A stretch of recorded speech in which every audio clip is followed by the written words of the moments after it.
안녕하세요. 저는 내로남불이라는 단어를 세상에서 제일 싫어하는 40대 여자입니다.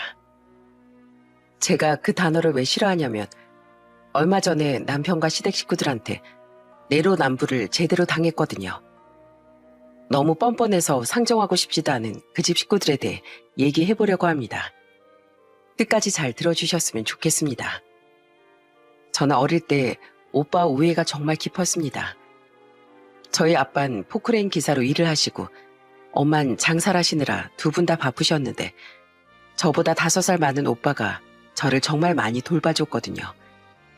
특히나 제가 어렸을 때부터 좀 덜렁거리는 성격이었다 보니 오빠가 절 챙기느라 손이 많이 갔을 거예요.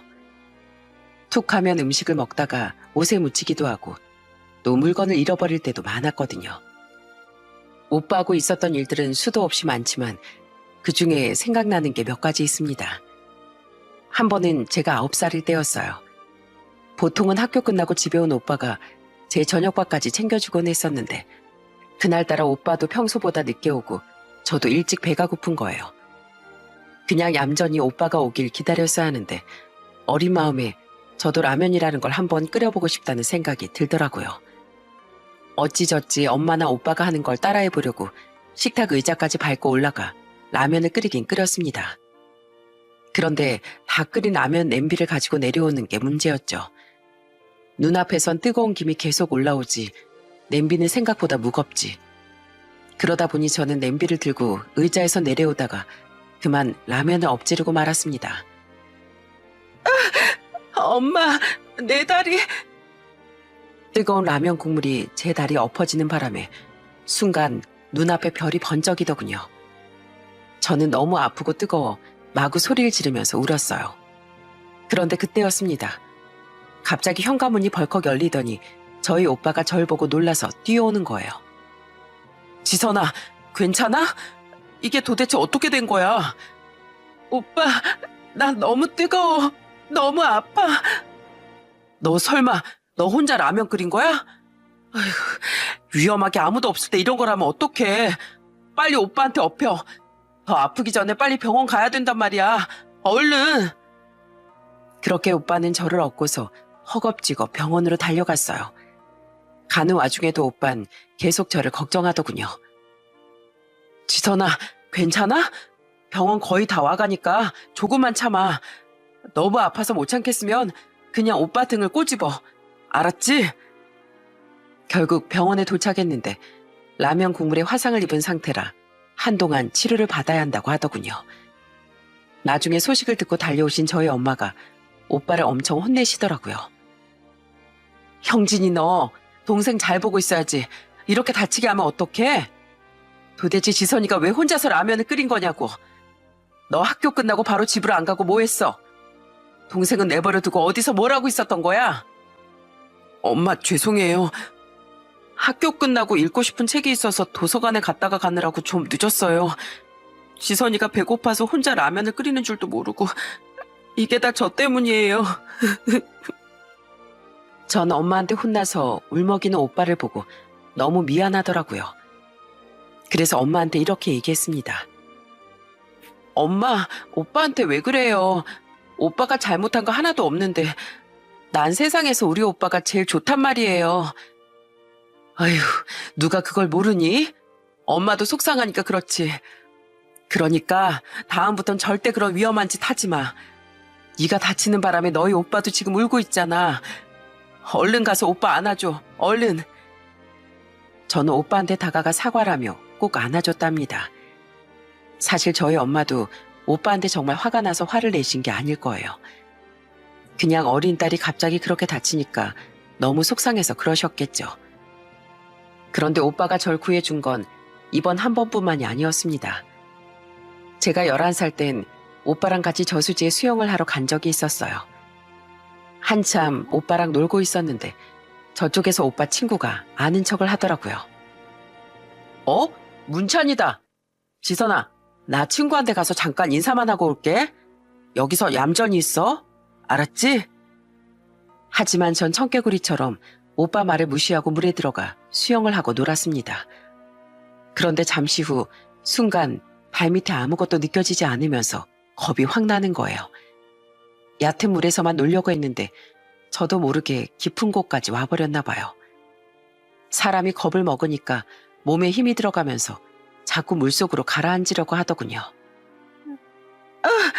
사람 살려. 오빠, 나 좀 살려줘.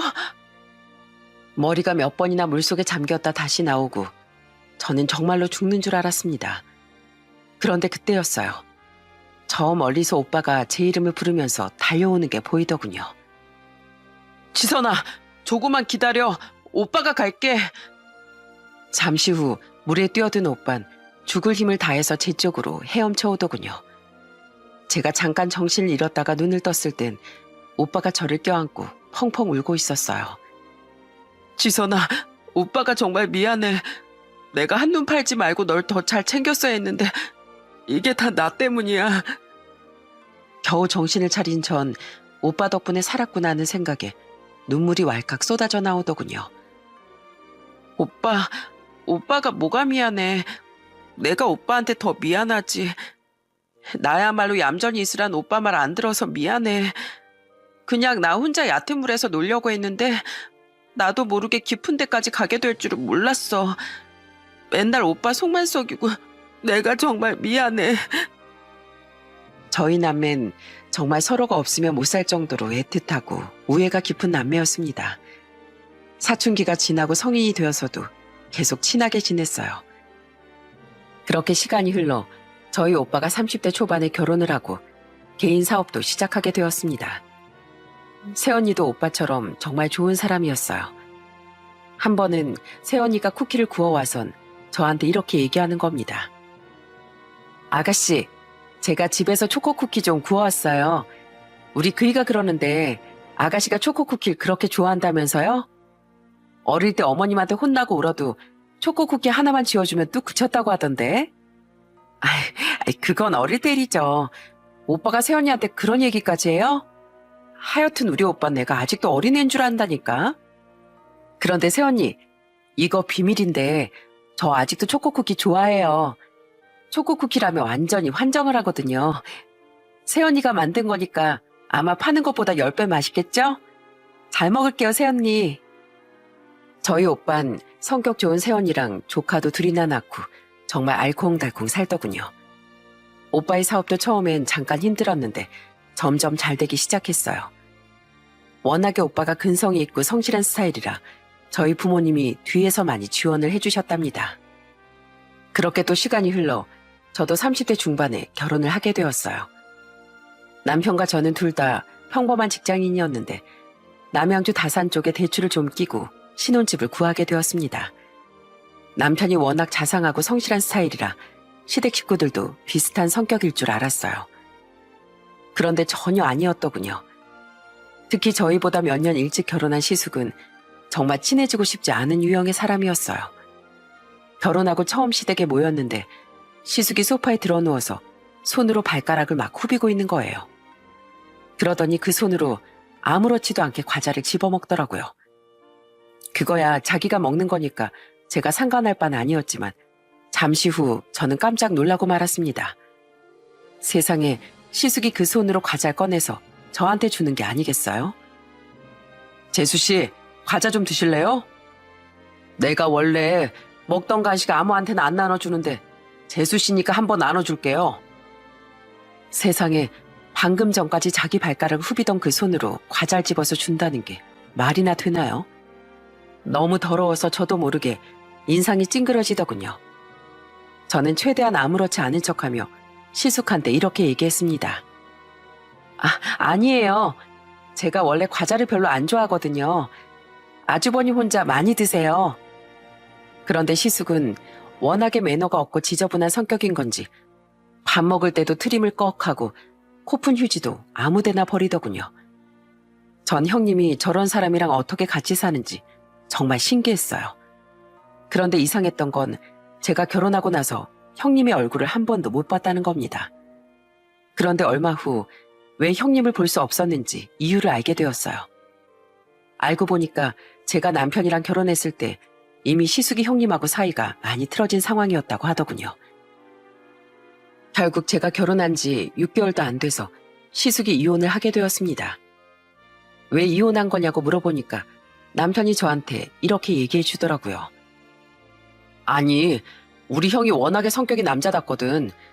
나 어릴 때도 우리 형이 잘 나가는 형들이랑 어울려 다니면서 나 지켜주고 막 그랬었어. 그러다 보니까 요즘에도 형이 술 마시면 가끔씩 시비 걸려서 싸움질하고 그러는데 형수님이 그걸 너무 싫어하더라고. 그리고 당신도 봐서 알겠지만 우리 형이 워낙에 남의 시선 별로 신경 안 쓰고 털털한 성격이잖아. 그런데 형수님은 워낙에 깔끔한 스타일이라 형이랑 잘 안 맞나 봐. 저희 남편은 자기 형이라 그런지 좋게 포장해서 얘기했지만 제가 듣기엔 어릴 때 양아치들이랑 어울려 다니고 지금은 술 먹고 쌈박질까지 하는 데다 생활 습관까지 지저분해서 이혼당한 걸로 보였어요. 저 같아도 그런 사람이랑은 같이 못 살 것 같았거든요. 그래도 다행이었던 건 저희 남편은 시숙과 달랐다는 겁니다. 성실하게 회사도 잘 다니고 지저분하지도 않고 저한테도 잘해줬어요. 그래서 저는 남편과의 사이에서 아들 하나를 낳게 되었습니다. 저희 오빤 제가 아들을 낳았을 때 너무 좋아하더라고요. 지선아, 정말 고생 많았다. 그 어렸던 네가 이제 내 엄마가 되었다니 정말 믿어지지가 않아. 하긴 이제 나도 나이를 먹었으니 너도 똑같이 나이를 먹어가는 건가? 당연하지. 그럼 오빠만 애 낳고 살 줄 알았어? 나도 이제 30대 성인이고 애 엄마야. 오빠가 하나부터 열까지 다 돌봐주던 그 어린애가 아니라고. 그래, 너도 이제 어엿한 어른인데 내가 아직도 애로 봤나 보다. 그나저나 매제 아빠 된 거 정말 축하해. 내가 먼저 아빠가 되어보니까 그 책임감이 얼마나 무거운지 잘 알거든. 힘들거나 고민 있을 땐 언제든지 나한테 연락해서 편하게 얘기해도 돼. 알았지? 저희 오빤 그렇게 얘기하면서 저희 남편의 어깨를 토닥여주더군요. 남편은 쑥스럽게 웃으며 이렇게 대답했어요. 형님, 정말 고맙습니다. 저 앞으로 형님을 본받아서 좋은 아빠가 되도록 노력할게요. 그 후 저는 딸도 하나 더 낳고 남편과 사이좋게 지냈답니다. 그렇게 남편과 결혼한 지도 어느덧 4년이 지났어요. 남편하고 사이에도 아무 문제가 없었고 시댁 식구들하고도 그렇게 큰 마찰은 없었는데 딱 하나 걱정되는 게 있었습니다. 어느 순간부터 친정에서 모일 때마다 저희 오빠 표정이 너무 안 좋은 거예요. 새언니한테 슬쩍 물어보니까 요즘에 오빠 사업이 잘 안 된다고 하더라고요. 그런데 하루는 오빠가 저희 집 앞까지 찾아오더니 포장마차에서 술이나 한 잔 먹자고 하더군요. 그래서 오빠랑 같이 소주를 한 잔씩 기울이고 있었는데 오빠가 소주를 연달아 몇 잔을 들이키더니 눈물을 흘리면서 저한테 이렇게 얘기하는 겁니다. 지선아, 사실 오늘 내가 너한테 어려운 부탁을 하나 하려고 이렇게 찾아왔다. 오빠로서 이런 얘기 꺼내는 거 정말 창피하고 면목 없는데 얘기할 사람이 너밖에 없어서. 오빠, 무슨 일인데 그래? 새언니한테 들어보니까 요즘에 사업이 잘 안 된다며. 혹시 회사 때문에 힘들어서 그래? 아니면 뭐 다른 문제라도 있는 거야? 그러자 저희 오빤 크게 한숨을 내쉬더니 고개를 푹 숙이고 저한테 이러더군요. 지선아, 사실 지금 우리 회사 완전히 망하기 직전이야. 우리 회사 좀 더 키워보려다가 내가 잘못된 선택을 하는 바람에 우리 직원들 다 길거리에 나앉게 생겼어. 한순간에 밑바닥으로 떨어지게 생겼다고. 오빠, 회사가 그 정도로 안 좋은 거야? 도대체 뭐가 어떻게 된 건데 그래? 내가 시설 쪽에 투자를 했다가 조금 문제가 생겼어. 그것 때문에 여태까지 벌어둔 것도 다 날리고 완전히 물거품이 되게 생겼다고. 지선아, 나 여태까지 정말 열심히 살려고 노력했던 거 알지? 나 우리 가족한테 자랑스러운 사람이 되고 싶어서 이 약 물고 여태까지 살아왔었어. 그런데 한순간의 선택으로 인해서 결과가 이렇게 되어버렸다고. 우리 부모님도 나 사업 초기부터 도와줄 수 있는 만큼 다 도와주시고 지금 우리 집도 담보대출 받고 신용대출까지 다 끌어다가 받은 상태라서 얘기할 사람이 너밖에 없었어. 그래서 말인데 네가 딱 1억만 도와주면 안 될까? 그거면 급한 불은 끌 수 있을 것 같아서 그래. 오빤 그렇게 얘기하며 제 앞에서 서럽게 흐느끼더군요.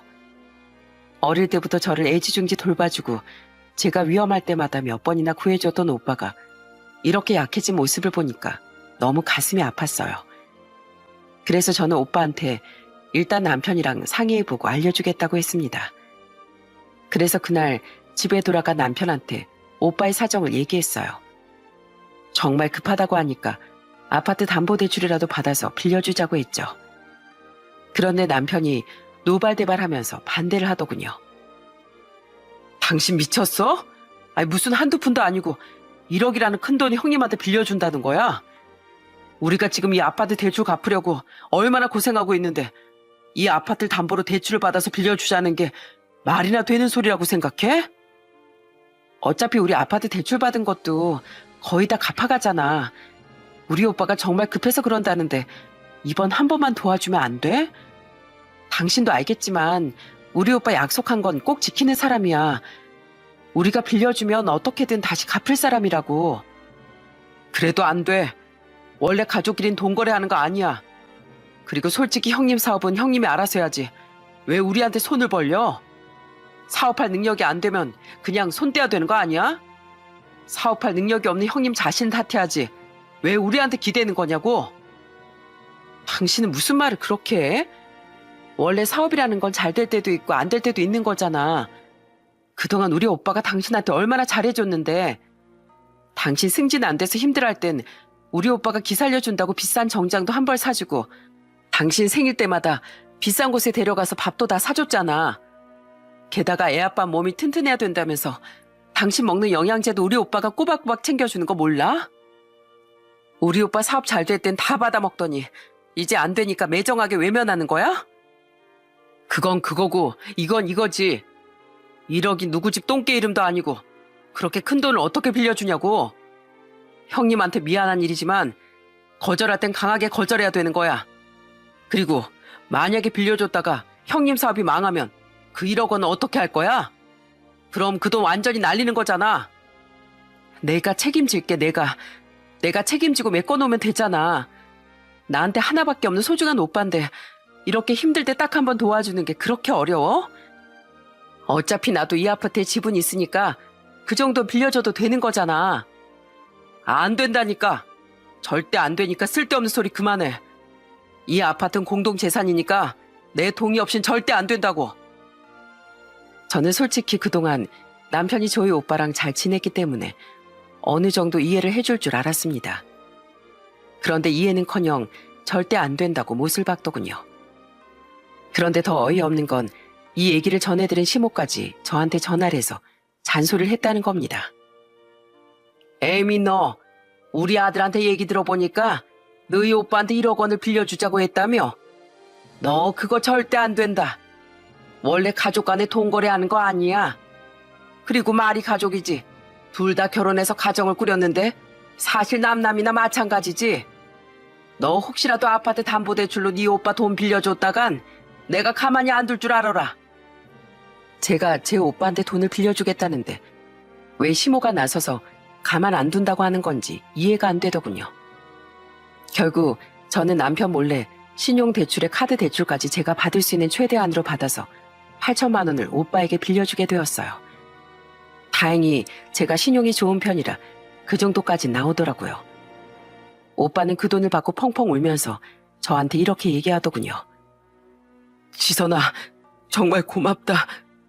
내가 우리 회사 꼭 살려서 너한테 이자까지 쳐서 꼭 갚을게. 너도 애들 키우면서 사느라 힘든 점이 많을 텐데 오빠가 못난 모습 보여서 미안해. 그리고 이런 못난 오빠한테 이렇게 도와줘서 정말 고맙다. 저는 오빠가 그 돈으로 급한 일을 잘 해결했으면 좋겠다고 생각했어요. 제가 위험할 때 몇 번이나 오빠가 구해줬으니 저도 오빠를 안 좋은 상황에서 빨리 구해내고 싶었거든요. 그런데 저희 오빠한테 절대 돈을 빌려줄 수 없다고 매정하게 나오던 남편이 그때 이후로 점점 본색을 드러내기 시작하더군요. 이혼하고 혼자 사는 시숙이랑 맨날 술 먹고 어울려 다니고 저희 애들한테 신경도 안 쓰는 겁니다. 한 번은 시숙이랑 술을 먹고 밤 12시에 집에 같이 들어와선 시끄럽게 떠들더라고요. 여보, 우리 왔어. 술 한 잔 더 먹게. 얼른 술상 좀 내와봐.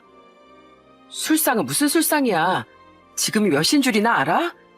애들도 다 자고 있는데 시끄럽게 좀 하지 말고 얼른 아주버님도 집에 가시라고 그래.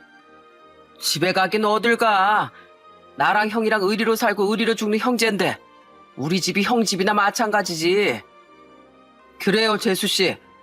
형제끼리 밤새도록 술 마시면서 우애를 다지겠다는데 너무 빡빡하시다. 애들이 깨면 다시 재우면 되지. 그게 뭐 대수인가? 형진아, 우리 오늘 한번 신나게 놀아보자. 너 노래 잘하지? 재수씨 때문에 흥 떨어지니까 노래나 시원하게 한 곡 뽑아봐. 남편과 시숙은 술에 취해선 시끄럽게 노래까지 부르더군요. 결국엔 윗집에서 너무 시끄럽다며 찾아오기까지 했어요. 저는 너무 화가 나서 남편과 시숙을 집 밖으로 밀어냈습니다. 당신, 제발 민폐 끼치지 말고 술 더 먹을 거면 밖에 나가서 먹어. 당신 때문에 지금 몇 명이 피해를 보는 거야. 나가서 아주버님이랑 밤새 먹든지 말든지 알아서 하라고. 그렇게 저는 남편과 시숙을 집 밖으로 쫓아냈습니다. 남편은 아침 해가 뜨고서야 술에 만취가 된 채로 집에 기어 들어오더군요. 안 그래도 평소에 회사도 제대로 안 다니고 술만 퍼먹는 시숙의 행동이 마음에 안 들었는데 요즘 들어 저희 남편까지 데리고 다니면서 물들이는 것 같아 너무 짜증나더라고요. 그런데 문제는 시숙뿐만이 아니었습니다. 그날 일을 전해 들은 시누이까지 저한테 전화해서 이러는 거예요. 올케, 며칠 전에 우리 오빠랑 내 동생이 집에서 술 좀 마시겠다는데 올케가 내쫓았다며? 올케가 뭔데 우리 집 남자를 둘이나 무시해? 형님, 제가 언제 무시했다고 그래요. 그날 그이랑 아주버님이 오밤중에 시끄럽게 소리 지르고 노래 부르는 바람에 저희 애들도 다 깨고 민호까지 들어왔단 말이에요. 제가 언제 술 먹지 말라고 그랬어요? 먹을 거면 나가서 먹으라고 얘기한 거잖아요. 그래도 그렇지. 남자들이 술 한 잔 더 하겠다는데 술상을 차려오지 못할 망정 밖으로 내쫓아? 옳게. 우리 엄마 알기 전에 내가 먼저 한 걸 다행으로 여겨. 우리 엄마가 알았으면 옳게는 아주 뼈도 못 추렸을걸? 다음번에 또 그러기만 해봐. 그때 내가 가만 안 둘 테니까 각오하라고. 알았어? 아휴, 무서워라. 그럼 다음부턴 아예 형님네 집으로 보낼게요. 형님이 이씨 집안 남자 2명 술상 차려주시면 되겠네요. 형님은 절대 2사람 내쫓지 마시고 맛있는 안주 많이 차려주세요. 저는 그렇게 말하고선 전화를 확 끊어버렸습니다. 그래도 그전까진 시댁 식구들이랑 큰 마찰이 없었는데 날이 갈수록 점점 저랑 부딪힐 일이 많아지더군요. 게다가 명절 때도 저는 애들 보랴 음식 준비하랴 바쁜데 남편은 시숙이랑 둘이서 탱자탱자 놀고 있는 겁니다. 제가 일을 안 도울 거면 애들이라도 보라고 얘기했더니 남편이 저한테 이렇게 얘기하더군요. 여보, 오늘은 우리 집 왔는데 나 좀 자유롭게 쉬어보자. 내가 그래도 이 집 막내 아들인데 오늘 하루만큼은 편하게 있어도 되는 거잖아. 그나저나 여보, 냉장고에 술이 없더라. 나 형이랑 술 한잔하게 나가서 술 좀 사다 줘. 이왕이면 마른 안주도 같이. 당신은 손이 없어, 발이 없어. 아무것도 안 하고 놀고 있으면서 당신이 먹을 술은 당신이 나가서 사와. 나 지금 바쁜 거 안 보여? 그런데 그때 옆에 있던 시숙이 껄렁껄렁한 목소리로 저한테 이렇게 얘기하더군요. 야, 이거 재수씨 남편 대접이 너무 박한 거 아니에요? 재수씨 성격 드센 건 알았지만 보기보다 장난 아니네. 형진아, 너 재수씨랑 사느라 좀 피곤하겠다. 아유, 난 재수씨 같은 드센 여자랑은 절대 못 살아. 그러자 이번엔 옆에 있던 시부까지 맞장구를 치더군요. 그래, 여자가 너무 남편을 잡아도 못 써. 그러니까 애미 네가 나가서 술 좀 사와라. 음식은 갔다 와서 하면 되지. 형제들끼리 오랜만에 회포 좀 풀겠다는데 마누라가 돼서 그것도 못 도와줘? 아버님, 오랜만에 회포를 풀다뇨. 저 2사람 이틀 전에도 만났거든요. 일주일에 못해도 2번씩은 만나는 사이에 회포 풀 게 뭐가 있어요. 그렇게 형제간의 우애가 보기 좋으시면 아버님이 사다 주시면 되겠네요. 남자 셋이서 술 사다가 재밌게 먹고 노세요. 그날 시댁의 제 편은 한 명도 없었습니다. 저는 결국 너무 기분이 나빠서 애들을 데리고 먼저 집에 와버렸어요. 그런데 남편은 저한테만 막무가내로 굴기 시작하는 게 아니라 저희 가족들한테도 소홀해지기 시작했습니다. 한 번은 저희 아빠 생신이라서 친정에서 모이기로 했는데 남편이 안 가겠다고 하는 거예요. 나 그냥 안 갈래. 가면 형님이랑 마주쳐야 되는데 불편하잖아.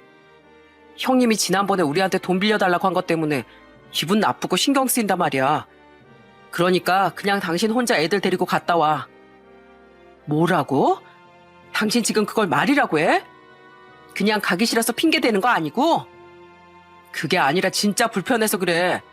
그러게 돈 빌려달라는 얘기를 꺼낸 형님이 잘못이지. 참나, 끝까지 우리 오빠 탓이야? 그렇게 가기 싫으면 가지 마. 나도 우리 아빠 생신에 당신같이 고집불통인 사람 데려가기 싫으니까. 알았어? 결국 그날 남편 빼고 저 혼자 애들을 데리고 친정에 갔습니다. 남편은 저희 아빠 생신에 참석도 안 했으면서 안부 전화도 한 통 안 하더라고요. 저희 부모님도 이상하다고 느끼셨는지 저한테 이렇게 물어보셨어요. 지선아, 너희 요즘에 무슨 문제 있니? 이서방이 예전엔 자주 찾아오고 우리한테도 잘하더니 요즘엔 왜 이렇게 소식이 뜸해? 게다가 오늘은 네 아빠 생일인데도 오지도 않고 정말 별일 없는 거 맞아? 저는 부모님께 걱정시켜드리고 싶지 않아 그냥 아무 일도 없다고 둘러댔습니다. 그냥 남편이 바빠서 그런 거라고 얘기했어요. 결혼 초기엔 저한테도 잘하고 저희 집에도 잘하던 남편이 한순간에 이렇게 변해버리니까 너무 괘씸하더군요. 그래도 그 와중에 나쁜 일만 있는 건 아니었습니다. 제가 빌려준 돈으로 오빠가 급한 불을 끄게 되었고 제가 돈을 빌려준 지 정확히 2년 7개월 만에 오빠가 저한테 돈을 다 갚았거든요. 오빠는 세연이랑 같이 찾아와서 저한테 이렇게 얘기하더군요. 지선아, 정말 고맙다. 네 덕분에 우리 회사 간신히 살아날 수 있었어. 내가 분명히 너한테 이자까지 쳐서 갚는다고 했지. 내가 두둑하게 더 얹어줄 테니까 이자라고 생각하고 받아. 그래요, 아가씨. 아가씨 없었으면 저랑 우리 애들도 길바닥에 나앉을 뻔했는데 이게 다 아가씨 덕분이에요. 아가씨가 우리 살린 거라고요. 오빠랑 새언니는 눈물까지 보이면서 저한테 그렇게 얘기하더군요. 역시 성실하게 노력하면 언젠간 빛을 보게 되는 건지 저희 오빤 저뿐만 아니라 부모님한테서 지원받은 돈도 다 갚게 되었습니다. 물론 순식간에 떼부자가 될 정도로 엄청 성공한 건 아니었지만 그래도 이젠 오빠가 스스로의 힘으로 일어설 정도는 되었어요. 저는 제 도움으로 오빠가 다시 일어설 수 있게 되어서 너무 뿌듯하더라고요. 그렇게 저희 오빠의 사업도 정상 궤도를 찾아가고 저도 한시름 놓았을 때였습니다. 당시 47살이던 저희 시숙이 갑자기 또 결혼을 한다면서 여자를 데리고 왔어요. 그런데 세상에 예비 형님이 시숙보다 14살이나 어린 33살이더라고요. 어디서 만났는지도 얘기를 안 해줬는데 딱 봐도 너무 어리고 개념이 없어 보였어요. 같이 식사를 하는데 예비 형님이 시모가 만든 갈비찜을 먹더니 인상을 찡그리면서 이러는 겁니다. 어휴, 짜! 오빠, 나 휴지 좀. 요즘에 저염식이 유행인데 이렇게 짠 걸 어떻게 먹어? 예비 형님은 시숙이 건네준 휴지에 씻고 있던 갈비찜을 뱉어버리더군요. 저는 그 모습이 너무 예의 없게 느껴져서 아무리 예비 형님이어도 한마디 하려고 했습니다. 그런데 시모가 절 말리면서 이렇게 얘기하더군요. 아이고, 역시 젊은 사람이라 그런지 입맛도 아주 요즘 스타일이네. 갈비찜이 짜면 여기 있는 잡채라도 먹어봐요. 이건 삼사암하게 했으니까 입맛에 맞을 거예요. 시모는 예비 형님이 나이가 어린 게 마음에 드는 건지 예의가 없는데도 해벌레하고 좋아하더라고요. 결국 얼마 안 가 시숙은 예비 형님과 결혼 준비를 시작하게 되었습니다. 그런데 하루는 시숙이 시댁에 와서는 신혼집을 계약했다면서 신나서 자랑을 하더라고요. 재수씨, 혹시 우리 형진이한테 들었어요? 나 신혼집 계약한 거. 위치도 좋고 진짜 좋은 집이 싸게 3억에 나와가지고 바로 전세 계약했거든요. 아마 재수 씨도 우리 신혼집 와보면 너무 좋아서 부러워할걸요. 시숙은 뭐가 그렇게 신나는지 저한테 몇 번이나 자랑을 해댔는데 저는 그냥 한 귀로 듣고 한 귀로 흘려버렸습니다. 그냥 젊은 여자랑 재혼하니까 모든 게 다 신나서 저러나 보다 했어요. 그런데 시숙의 결혼식이 한 달 정도 남았을 때 문제가 터지고 말았습니다. 시숙이 예비 형님이랑 같이 결혼식 전에 미리 입주를 하려고 했는데 이미 거기 살고 있는 사람이 있었다는 거예요.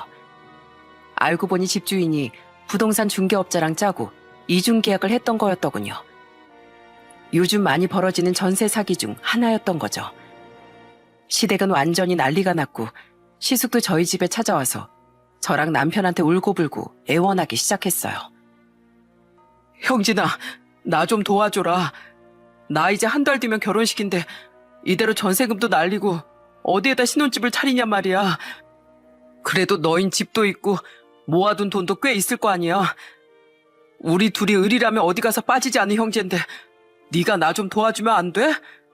재수씨, 제발 저 좀 도와주세요. 저 이제 마음 맞는 여자 만나서 제대로 다시 살아보려는데 이건 아니잖아요.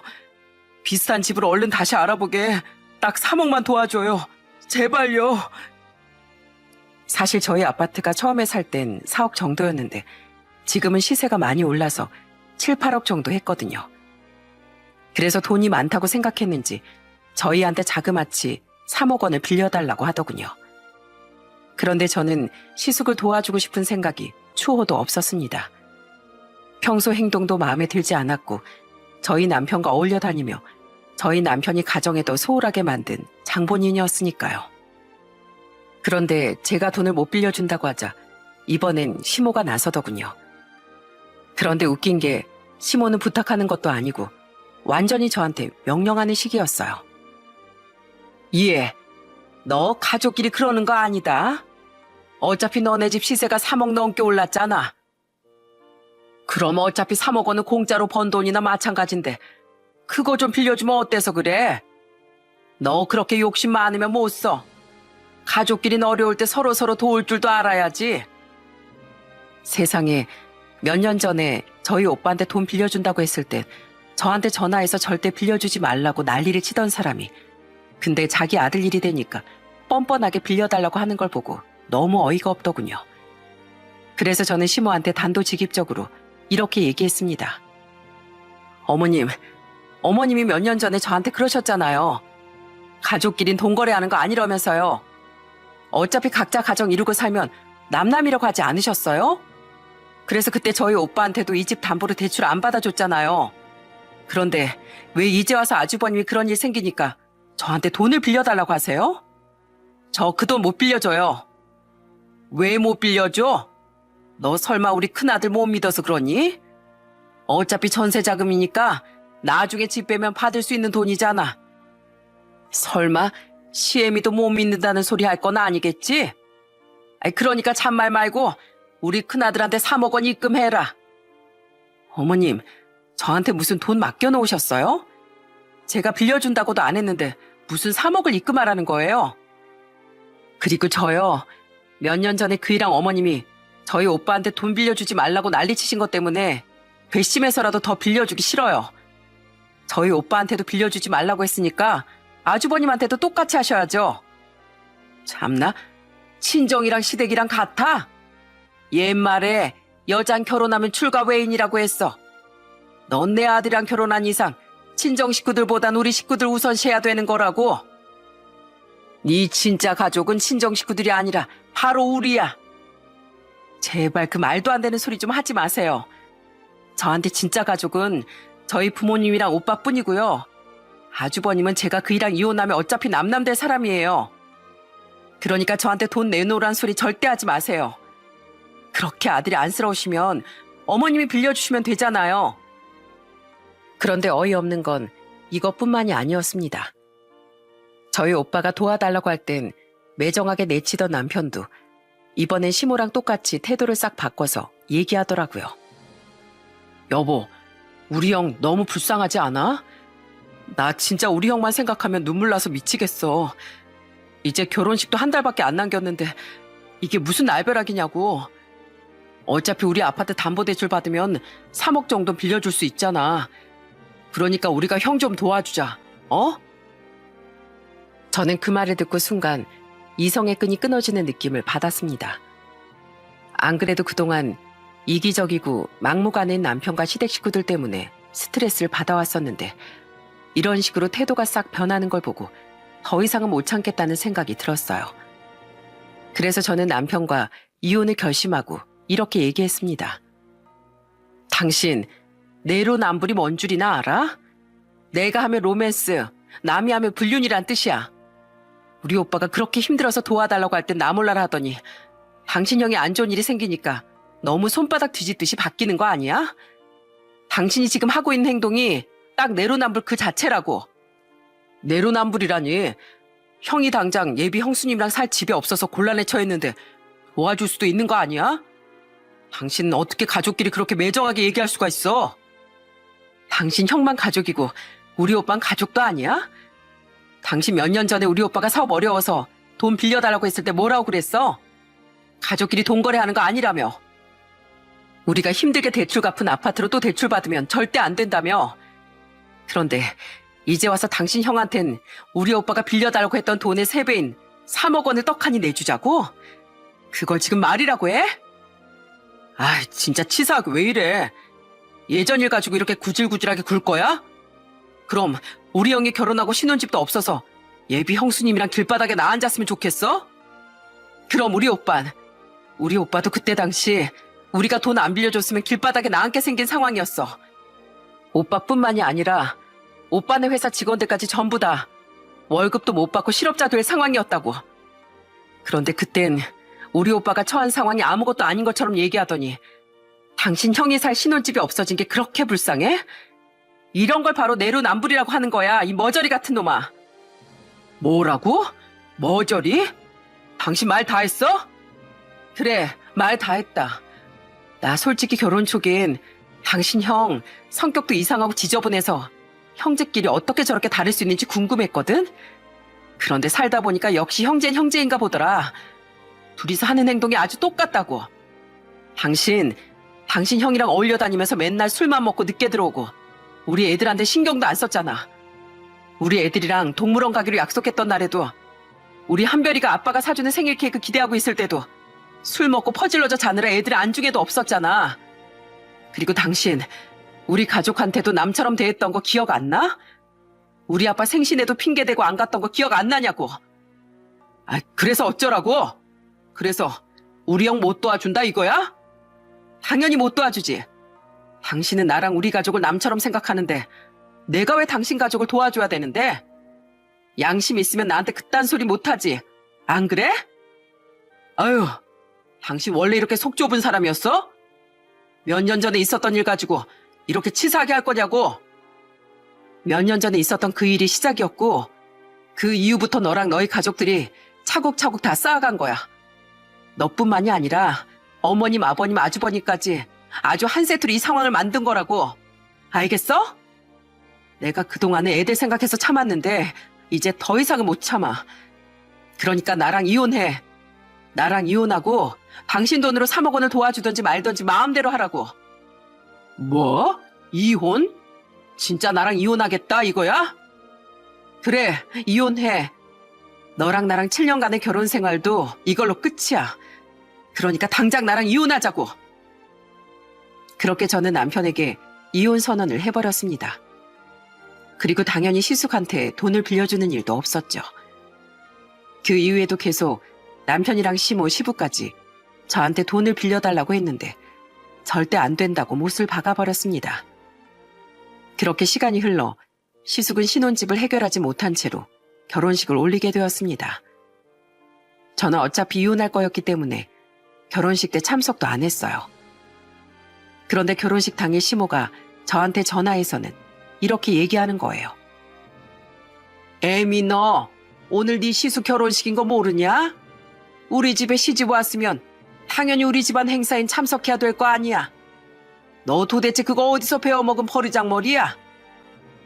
어머님, 저 그 인간이랑 이혼한다고 한 거 못 들으셨어요? 어차피 이혼하는 마당에 제가 그 결혼식에 왜 가요? 제발 우길 걸 좀 우기세요. 어찌 됐든 아직 이혼 안 했잖아. 너 당장 결혼식장으로 뛰어오지 못해? 당장 와서 자리라도 지키라고. 싫다는데 왜 자꾸 오라고 하세요? 그럼 어머님이 정 원하시니까 지금이라도 갈까요? 그런데 이거 어쩌죠? 저 거기 가면 입이 근질근질해서 사돈 어른들한테 다 까발릴 것 같은데. 뭐? 뭘 대체 까발린다는 거야? 뭐긴요. 소중한 딸내미가 이 결혼식 하는 순간 지옥으로 떨어질 거라는 사실을 까발려야죠. 솔직히 아주버님 전에 이혼한 것도 다 아주버님이 잘못돼서 이혼한 거잖아요. 술 먹고 맨날 쌈박질만 하고 생활 습관도 지저분해 죽겠는데 어떤 여자가 참고 살아요? 게다가 어머님이 저한테 여잔 출가 외인이니까 친정 식구들은 남남이라고 하셨잖아요. 그러니까 사돈 어른들한테도 앞으로 딸이랑 영 끊을 생각하시라고 말씀드려야죠. 안 그래요? 뭐라고? 너 지금 나 약 올리는 거냐? 약 올리는 게 아니라 사실이잖아요. 왜요? 지금 당장 옷 갈아입고 거기로 갈까요? 가서 아예 단상에 올라가서 마이크 잡고 다 까발려버릴까요? 아니다. 오지 마라. 생각해보니 어차피 이혼한다는데 네가 오는 것도 이상한 것 같구나. 그러니까 너 절대 올 생각하지 마. 제가 시숙의 실체에 대해 결혼식장에서 다 까발린다고 하니까 시모가 겁을 먹더군요. 50살 다 돼가는 아들이 젊은 여자랑 재혼한다는데 그걸 망치고 싶진 않았나 봐요. 그 후 저는 남편과 결국 이혼을 하게 되었습니다. 전 남편과 재산 분할한 돈을 가지고 친정으로 들어가 애들을 키우며 지내게 되었어요. 정말 다행인 게 저희 애들이 전 남편 없이도 정말 잘 지내더라고요. 평소에 전 남편이 애들한테 관심도 없고 있으나 마나한 아빠였기 때문에 그랬던 것 같아요. 제가 이혼하고 나서 저희 오빤 저한테 이런 얘기를 하더라고요. 지선아, 난 네가 꼭 좋은 남자를 만나서 결혼하길 바랬는데 아무래도 전 매진 그런 사람이 아니었나 봐. 처음 봤을 땐 인상도 좋고 성격도 좋아 보였는데 그런 놈일 줄은 정말 몰랐어. 그래도 요즘엔 이혼이 흠도 아니니까 너무 속상해하지 마. 너한테 남편이 없을 뿐이지 나도 있고 네 새언니도 있고 우리 부모님도 계시잖아. 오빠, 말을 하려면 제대로 해야지. 우리 애들이랑 조카들은 왜 빼? 그리고 내 옆에 이렇게 가족이 많은데 내가 속상해할 일이 뭐가 있어. 나 우리 애들 데리고 진짜 잘 살 거야. 어차피 아빠 역할도 못하는 그 인간은 없는 게 100번 낫다고. 그렇게 저는 친정 식구들이랑 오순도순 재미있게 지냈습니다. 그동안 스트레스를 주던 전 남편이랑 전 시댁 식구들이 없으니까 정말 살맛이 나더군요. 그런데 이렇게 잘 지내는 저와는 달리 전 남편은 나락의 길을 걷고 말았어요. 제가 이혼한 지 1년쯤 됐을 때 전 남편이 저한테 찾아와서는 갑자기 비굴하게 굴더라고요. 여보, 나 진작에 당신 말 들을 거 그랬어. 형님한테 돈 안 빌려드린 것처럼 우리 형한테도 아무것도 빌려주지 말 걸 그랬다고. 갑자기 찾아와서 그게 또 무슨 소리야? 쓸데없는 소리 할 거면 당장 꺼져. 여보, 제발 내 말 좀 들어줘. 나 진짜 억울해서 그래. 나 당신이랑 이혼하고 나서 재산 분할한 걸로 우리 형한테 1억 4천만 원을 빌려줬는데 그거 다 날렸단 말이야. 우리 형이 그 돈으로 전셋집 얻는다고 해놓고선 알고 보니까 월세집을 얻었더라고. 그래 놓고선 내가 준 돈으로 형수님한테 비싼 선물 사주면서 다 탕진해버렸대. 나한텐 전세자금으로 2년만 쓰고 돌려준다더니 완전히 공중분해 되어버렸단 말이야. 나 이제 어떡해? 내가 살다 우리 형한테 사기당할 줄 어떻게 알았냐고. 그걸 왜 나한테 와서 얘기해? 네가 스스로 빌려준 돈이잖아. 그렇게 억울하면 네 형한테 가서 따져. 우리 형 지금 연락도 안 된단 말이야. 형수님도 형이 돈 다 떨어지니까 도망가 버렸어. 나 이제 어떡해? 내가 피땀 흘려 번 돈 1억 4천만 원이 이렇게 허무하게 없어지니까 살고 싶지도 않아. 야, 그러니까 그 얘기를 왜 나한테 하냐고. 설마 그 돈을 나한테 물어달란 얘기야? 너 아주 제정신이 아니구나. 아니, 당신더러 물어달라는 게 아니라 내가 당신 말 안 듣고 우리 형만 믿은 거 후회하니까 지금부터라도 당신만 믿고 살게 해달라고. 우리 부모님도 형이 쓴 돈이니까 형 찾아가서 받으라고 나 몰라라 하신단 말이야. 나 요즘에 완전히 가족한테 버려진 기분이야. 그러니까 당신이라도 나 좀 받아주라. 어? 미친 소리하고 자빠졌네. 야, 너랑 나랑은 이혼할 순간 남남이야. 그런데 왜 나보고 받아달래? 그나저나 너희 형제끼리 의리로 죽고 의리로 산다더니 그 의리도 별거 없었나 보네. 무슨 형제끼리 그런 식으로 뒤통수를 쳐? 그러니까 말이야. 나도 우리 형이 나한테 그럴 줄은 정말 몰랐어. 참나. 네 형은 평소 하는 행동만 봐도 신뢰가 제로인 사람이야. 그런 사람을 믿은 네 자신을 탓해야지. 이왕 이렇게 된 거 내가 너한테 중요한 거 하나 알려줄까?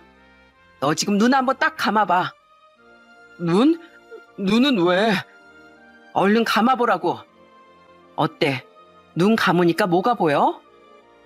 뭐가 보이긴 아무것도 안 보이고 깜깜하기만 한데. 그치? 그게 바로 네 인생이야. 이게 다 네 내로남불의 결과라고. 네 스스로가 자초한 일이니까 네가 알아서 해. 아무 상관없는 나한테 하소연하지 말고. 알았어? 나 네 목소리 더 이상 듣기 싫으니까 당장 꺼져. 당장 내 눈앞에서 사라지라고. 여보, 여보. 저는 애원하는 전 남편을 내쫓아버렸습니다. 전 남편의 얘기를 들어보니 역시 사람은 끼리끼리라고. 전 시숙이랑 결혼했던 그 여자도 제정신은 아니었던 것 같더군요. 전 시숙이 돈이 떨어지니까 그렇게 뒤도 안 돌아보고 도망가 버릴 줄 누가 알았겠어요. 그나저나 전 남편이나 저나 똑같이 재산 분할을 했는데 저는 친정에 들어가 차곡차곡 돈을 모으고 있는 반면 전 남편은 쪽박을 찬 걸 보니 역시 사람 인생은 알 수가 없는 거더라고요. 이래서 마음씨를 곧게 쓰고 착하게 살아야 하는데 이기적으로 사니까 이런 결과가 나온 것 같아요. 물론 전 남편은 시숙한테 뜯긴 1억 4천만 원 빼고도 남은 재산이 있을 겁니다. 저는 제발 전 남편이 지금이라도 정신 차리고 남은 재산이라도 지켰으면 좋겠어요. 그래야 저희 애들한테 양육비를 제때제때 줄 수 있을 테니까요. 만약에 양육비를 제때 주지 않으면 그때는 법원의 도움을 받아 어떻게든 받아낼 생각입니다. 저희 오빠는 요즘 예전보다 더 사업이 잘 되고 있어요. 비온 뒤에 땅이 굳는다고 한 번 고비를 겪고 나니까 저희 오빠도 회사를 운영하기 위한 힘을 더 얻은 것 같아요. 앞으로도 오빠의 사업이 계속 잘 됐으면 좋겠습니다. 여러분, 제가 유튜브 사연을 듣다 보니까 저희 전 남편처럼 내로남불로 나오는 사람들이 꽤 있는 것 같더라고요. 그런 사람들한텐 절대 봐주지 말고 본때를 보여주시기 바랍니다. 그럼 전 이만 제 사연을 마치도록 할게요. 끝까지 들어주셔서 정말 감사하고 오늘 하루도 행복한 하루 보내시기 바랍니다.